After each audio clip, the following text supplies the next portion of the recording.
Alrighty, today in the kitchen we got caramelized onions cooking away for about 5 minutes now. Low heat. It's on 2. 6 being the hot. Put the spurs to it. So it's on 2, just kind of simmering away there. Every now and then give it a quick flip to get the top done, get it even. Just caramel. Alright, we got some caramelized onions going here for breakfast. Nice and get turning brown. They've been on for about 5 minutes. Low heat right there. You want to be on like number 2 out of 6, right? 1/3 heat, medium low, so they don't burn. Every now and then give them a turn, give them a little flip. Yeah, just get the other side, get the tops, the white parts, get those brown too. We also have eggs, 3 large eggs, some salt, some pepper, and some Maggi sauce, which is just really liquid MSG. And then the little white specks in there are sour cream. Add a little more fat. You don't have enough fat. I'm going to put cheese in there, a couple slices of American cheese, and Chinese sausage. This is a sweet pork sausage that I've sliced up into little medallions. For the scrambled eggs, omelet. I'm not sure what I'm going to do. It's either going to be scrambled eggs or omelet. Onions are almost done, so I'll add the eggs, or add the sausage. I'm sorry. The sausage is fully cooked. I'm just going to heat it up by adding it to the onions, and then add the eggs, and then add the cheese. Alright, the sausage is in. We're just going to leave that in there for a couple minutes. Brown a little bit, get a little color on it. Once again, it's fully cooked. I'm just going to crisp it up a bit and make it even tastier, layers of flavor, all that good stuff. Alright, a couple minutes later, on low heat, you see the sausage start to get some color. It's hard to tell because it's red, but it's got little bits of brown on it that, from being in the pan. It's hot. Sausage is hot, crispy, ready to go. So now I'm going to take the eggs and dump them in the pan, and I use a whisk because as I'm dumping them into the pan, by swirling them like this, it gets more of the egg out of the bowl into the pan. So I just found a little tip I found that helps. Alright, eggs are in the pan, and what I found, whether you're doing an omelet or a scramble, the first step is always to get the hard edges away from the side and push them in towards the middle a little bit. Just get the stuff that's starting to set right away into the middle. Still have it on relatively low heat. I turned it up a little bit to 3 to brown the sausages a bit.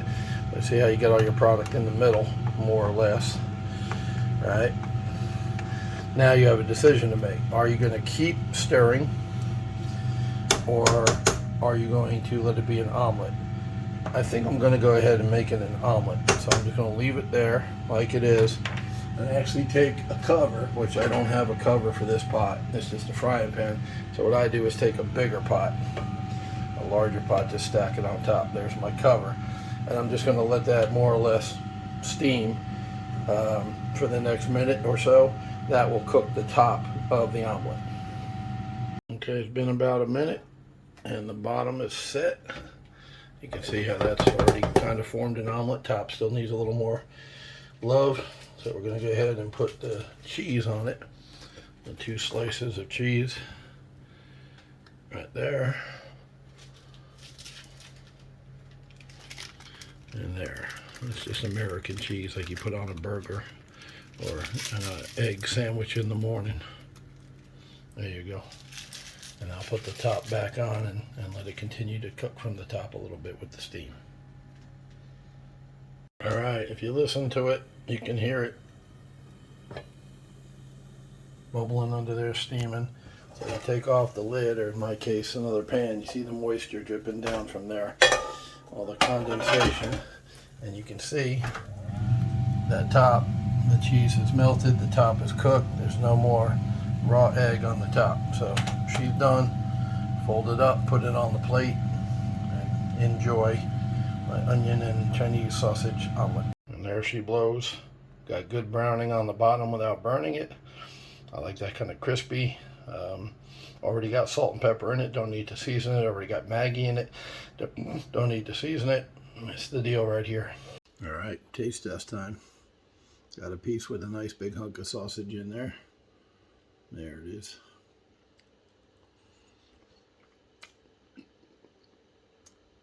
Oh, 2 pieces of sausage. Bonus plan. The sausage is kind of chewy. Even while cooking it for a couple minutes, make it a little bit crisper. It's a pretty thick skinned sausage, not what you're used to. And it's sweet. That might turn some people off when they're eating breakfast. They don't necessarily want sweet. But I like sweet. I used to drink Mountain Dew by the gallon back in the States. So I like it. Not for everybody. The sweet sausage would probably be better in a savory dish.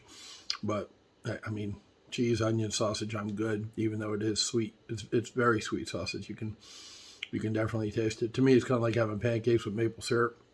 That's a sweet breakfast. So it's a sweet omelet. Once again, probably not for everybody, but I really like it. I like this Chinese sausage. If you're in Thailand, you can get it at Big C. They sell it right near the eggs. 5 long tubes.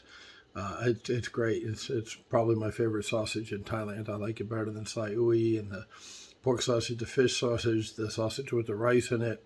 It's my favorite sausage in Thailand. If you're not in Thailand, I think you can get it at the Asian markets. Just ask the person, behind the counter, do you have sweet pork Chinese sausage? They'll hook you up.